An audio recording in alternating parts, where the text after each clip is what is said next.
Yeah, sure. Hi, David. I know we're speaking to you in a one-on-one afterwards, so I won't keep you too long in the press conference. But first of all, can we kick off with some team news? You've been without Sebastian Haller. You've been out without Angelo Ogbonna as well since the restart. Are they any closer to coming back? Yeah, they're getting closer.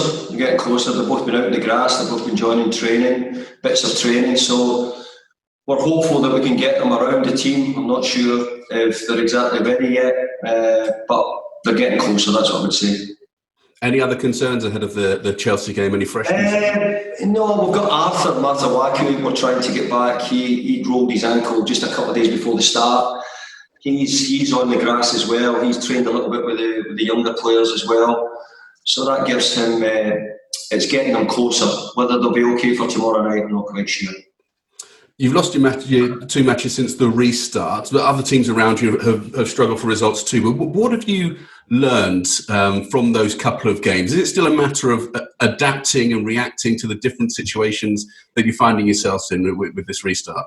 I would have to probably go completely against what you just said, Roger. What I do have found is I've played two Champions League teams who wouldn't look out a place in the Champions League if they qualify for it, being Wolves and Tottenham. So I'd have to say you've seen how well Wolves have started the season.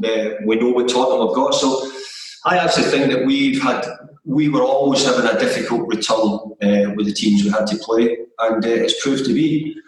I actually think that we've done a lot of good things, and it was interesting that sometimes when teams are in this position, you get questioned a little bit.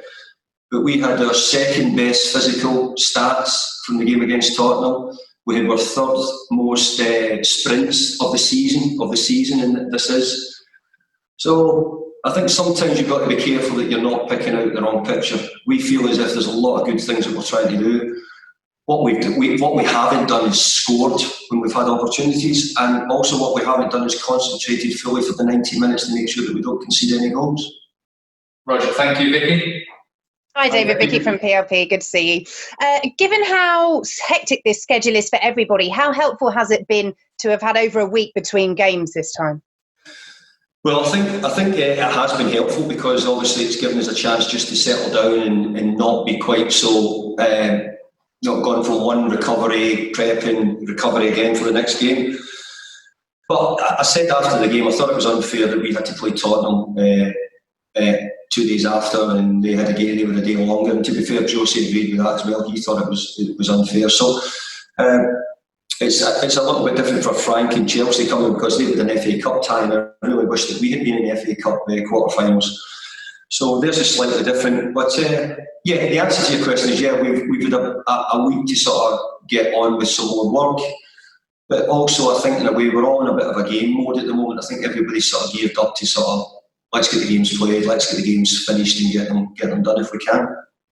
And how much encouragement looking ahead to the game against Chelsea can the players take from the fact that they have already beaten Chelsea this season? Well, I hope they take big encouragement from it. We're looking for positives. We're looking for things to sort of keep us nice and high. When I was here last time, we beat Chelsea at home, and as you rightly said, the players had a good result this season against them. So we have to use it as a real positive. But I was one of the fortunate people who went to see Chelsea against Manchester City in midweek, and undoubtedly we saw two very, very good teams, two technically gifted teams, and it was obviously a really good game as well. Yeah, fantastic game. Since your last match, the club have confirmed that Pablo Zabaleta, Carlos Sanchez and Jeremy Ngakia will be leaving the club today at the end of their contracts. Just your thoughts on those departures? Well, the disappointment would be to lose Jeremy because we really wanted to keep him. Undoubtedly, we've talked a bit about that now, and it's now gone. So we move on from that. I think losing Pablo is something which we knew was coming. It could have maybe happened at the end of last season. He stayed on a year longer, but he is a top professional, top guy to work with. I've had him twice now. But I think more importantly, you look at Pablo Zabaleta's career at Manchester City, what he achieved, his medals he won there with them, and it was really good to work with him because he showed us a lot, he taught us a lot, and hopefully he's done the same with a lot of the younger players here. And just finally from me, a word on the club's 125th birthday yesterday. I think Mark Noble's been here for the majority of that time, but incredible the history that sits behind West Ham United. West Ham's got a fantastic history, but what we want is new history. And I want the chance to build new history. I want the chance to make new history. I want a chance to do something which gives us all a feeling of hope in the future. But the big thing to do at the moment, Vicky, is to win the next 4 or 5 games and make sure we're in a Premier League club. I think if we do that, then we can start building new history. And I want to be the guy to do it. I want to be the person who's here to do it. I've got a lot of thoughts and a lot of ideas where I want to take the club if I can do. But, you know, it would be completely wrong not to mention there has been some unbelievable managers at this club, some incredible players who would be recognised worldwide. So somewhere in the future we've got to believe that we can do that again. Thanks, Vicky. Hi, David. How hard is it to think about that history when you don't yet know what division you're going to be in next season? And do you think this relegation battle is going to go right down to Villa at home on the last day? I'll answer your last bit. Yeah, I've always thought that the season could go to the last day of the season. I've always felt that there's a good possibility. The way the clubs were, if you looked at the fixtures, you looked at the way our fixtures were coming out. But if you talk about the history at this club, no, we can't make history just now until we improve, and we've got loads and loads of things to do. But I think as long as you recognise your mistakes and you recognise that you can improve, then I think you've got a chance of getting better. I certainly recognise that.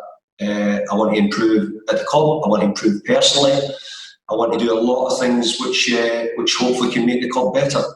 But you could not mention West Ham's history of past, which on latter years they had some brilliant history, some unbelievable football players, and I think that's why it's got such a big fan base as well, because I think it's a club with, through the decades, many people in London have supported. You need a goal scorer. You need someone in the next couple of games, next 3 or 4 games, put ball in the back of the net for you while we haven't got Sebastian Haller. In terms of that, is that the biggest concern you have? Yeah, but let's be fair, we've not had someone who scored loads and loads of goals prior to it. So it's not as if we're going to bring somebody out with a magic wand to change it. We have to all change it. We have to get goals from every area of the pitch. It's not just the centre forward. We need the centre halves to come up with a goal. We need somebody to come up with a free kick. We need somebody to score from distance. So we've got to all chip in, and it's not going to be one guy and one person who's going to make the difference. It's going to be the team. And I'm more interested in what the team do than what any person does. The team's always going to be the most important thing to me. Like you, I was at Chelsea, Man City. They did look good, didn't they? And you've got to say that it doesn't matter whether you try and stop one person or another person. They do seem to have so many threats. So with that in mind, is this game a bit of a free hit? Because obviously I would think you look at Norwich, Burnley, Watford and Villa as more winnable than this. Well, I think the three teams who are going for the Champions League, and they're showing their quality, all of them at the moment. But no, I'd never use the word free hit. I've never had any game in my career where it's a free hit. I wish I did get a free hit sometimes, but we don't. And because of that, you have to win. I'm trying to win all the games. We're preparing to win all the games. It doesn't matter who we play. We went to Anfield not so long ago and we gave a really good account of ourselves. We've been in some games recently where it's looked as if we're odds against and we've gone very close. I've got to hope that one of these times we're going to tip the balance and get a result from it. But I don't disagree. We do need to have to score. We have to score more goals. But in truth, we also have to not concede. Because if we concede, it makes it much harder. So we've got to try and find a way to not concede any goals as well. The last one from me. Every team you've had in the past, and every team that's going to achieve anything has to have a talisman. You have that now in Mark Noble. How amazing is that to know that when you send your team out on the pitch, you've got somebody who is literally will do anything for the cause and anything in that game for you. Reliable, resilient, leader. All the words where you would expect me to sort of come up with. He's got them all. And there'll be times when we have to look after him because he's getting a bit older and we need to take care of him. But the situation we're in at the moment, we need Mark Noble because he knows what it means. He's been there, and we look for him a lot on the pitch because he can he can take on a lot of jobs which many other players don't. But more importantly, take responsibility when the chips are down is always a hard thing to do. And I've got to say, he's doing everything he can to do that. Thanks, Ian. Nick. Hi, David. How are you doing, Nick? Yeah, all right, thank you. Good to see you. There were a lot of real positives against Tottenham. I just wondered how encouraged you were that the kind of battling spirit and the battling qualities that we saw for large parts of that Tottenham game, they're the kind of positives, the kind of elements you're going to need if you're going to get out of this, I suppose. Well, Nick, I just said earlier, I don't know if you heard me, I said that it was a second best physical stats of the whole season. I think it was our third best amount of sprints we've made in the whole season. So sometimes, people can get the wrong impression. We played a really good Tottenham team who get some top players, I could name them. And I thought the players done everything they could to try and get a result. And I thought one of you might have asked me about the handball, but obviously, it's gone. Nobody's actually that bothered about it. But the fact of the matter is that did have an impact in the game.